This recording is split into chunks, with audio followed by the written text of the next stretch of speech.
ceux qui ont le bac, s'ils l'ont eu, c'est que de manière cognitive, de manière intellectuelle, les fonctions supérieures sont suffisamment développées pour avoir acquis des connaissances au lycée qui vont leur permettre d'en acquérir d'autres.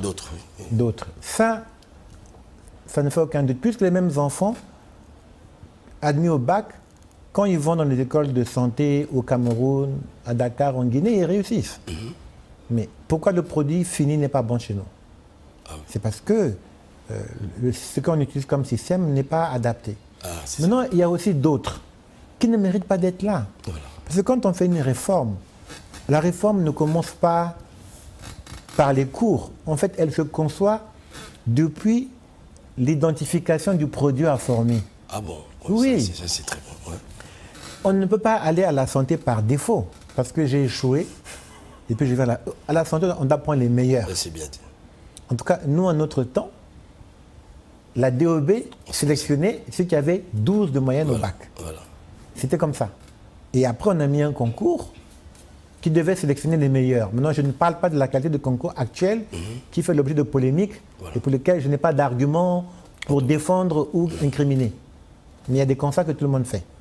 Donc, n'amenez pas en formation en santé, les gens qui n'en ont pas les aptitudes.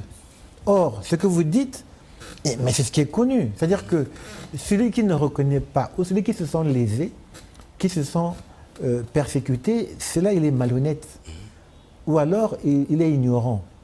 Parce que la réalité a fait que ont été admis dans les écoles des gens qui n'avaient pas le niveau. Ah oui. Moi, j'ai fait une fiche en 2021, je pense, sur l'illettrisme, l'analphabétisme des candidats recrutés au CHU. On a fait un test de compréhension de français et de maîtrise des nombres. Les résultats ont été catastrophiques. Vous vous rendez compte? Catastrophiques. De toute façon, au CHU, depuis le DG Ngakala, Ignace, on faisait des concours pour le recrutement des infirmières. Ne réussissaient que ceux qui venaient du Maroc, de Tunisie, du Congo démocratique. Ceux des nôtres ne réussissaient pas à ces tests.